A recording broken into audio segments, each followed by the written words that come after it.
L'Euro 2016 est une compétition prestigieuse, mais c'est aussi et surtout un formidable système de valorisation des actifs. Je pense bien entendu ici aux stars du foot business. En pleine période de transfert, le fameux mercato, c'est pour les joueurs une opportunité décisive pour faire flamber leur valeur marchande. Et pourtant, même dans les équipes qui seront sur le podium, certains parviendront à rafler la mise, tandis que d'autres retomberont vite dans l'anonymat.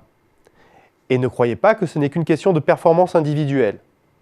Pour mieux comprendre, je vous propose un rapide décryptage des mécanismes de création et de capture de la valeur dans le foot business. La création de valeur tout d'abord. L'Euro est une compétition qui confronte des formations composées de joueurs professionnels, salariés en amont par des clubs. Des clubs qui bénéficient chaque année d'un afflux massif de liquidités, ne serait-ce que du fait de l'inflation continue des droits de diffusion et du sponsoring.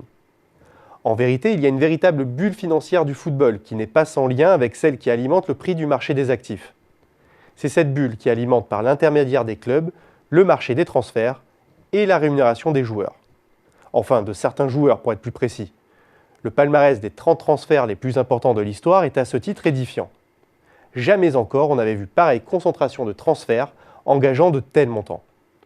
L'accélération à l'œuvre surpasse même la dynamique du début des années 2000, période déjà marquée par l'éclatement d'une autre bulle financière et footballistique.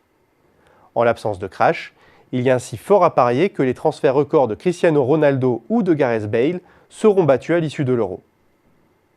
Pour bien comprendre, il faut raisonner en termes de capture de la valeur.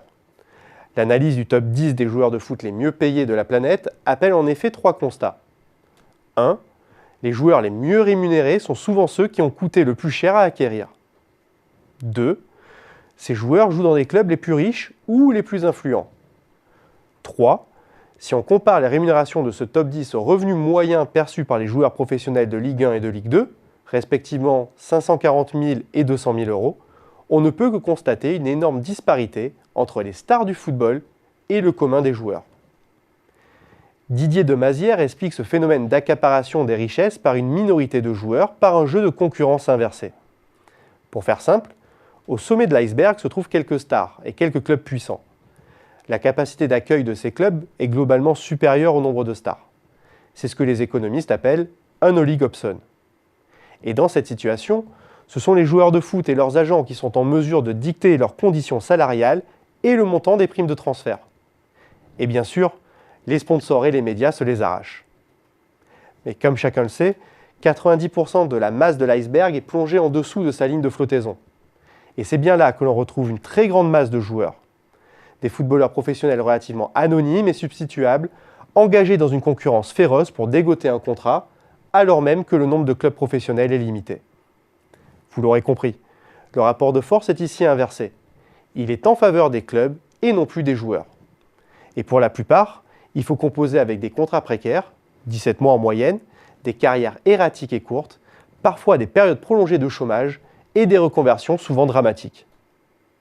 Alors certains se diront que les techniques modernes de Big Data pourraient objectiver la valeur des joueurs de foot et expliquer ainsi ces disparités.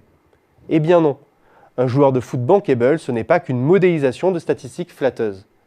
Il y a trop de critères subjectifs et non quantifiables qui viennent contrebalancer les critères de performance. On peut évoquer pêle-mêle le sens du leadership, la vision du jeu, l'esprit d'équipe, le professionnalisme, voire même l'esthétique ou le glamour d'un joueur. Pensez à David Beckham par exemple. Et puis pensez aussi à ce qui se passe en coulisses, où se joue une autre partie. Un véritable poker menteur entre les clubs, les joueurs et surtout une catégorie d'acteurs de l'ombre essentielle, je veux parler ici des agents. Ces agents jouent en effet un rôle majeur dans la fixation des montants de transfert. Leur stratégie est simple, se poser en intermédiaire de confiance entre les clubs qui espèrent réaliser un bon investissement et les joueurs qui cherchent à optimiser leur plan de carrière sur les aspects financiers et sportifs. Quelques agents parviennent d'ailleurs à tisser des liens de connivence si étroits avec certains clubs qu'ils en préemptent les débouchés pour leurs poulains. Dans le meilleur des mondes, les intérêts des 3 parties sont alignés. Mais il arrive parfois que l'agent joue de toute son influence, voire même d'intox, pour imposer ses conditions, quitte à mettre en concurrence les clubs ou les joueurs de sa propre écurie. Ce n'est d'ailleurs pas un hasard si une grande partie des transferts se conclut au dernier jour du mercato. Les négociations sont souvent âpres et tous les coups sont permis. Comme souvent en stratégie, c'est l'analyse des rapports de force au sein de la chaîne de valeur qui explique le mieux le prix des actifs et la capacité de ces acteurs à capturer de la valeur, et non uniquement leurs performances objectives. Il faut analyser la structure du marché et sa segmentation stratégique. On comprend alors mieux que dans le petit groupe stratégique des stars, il ne peut y avoir beaucoup de Messi, Ronaldo, Neymar et de nouveaux élus de l'Euro 2016.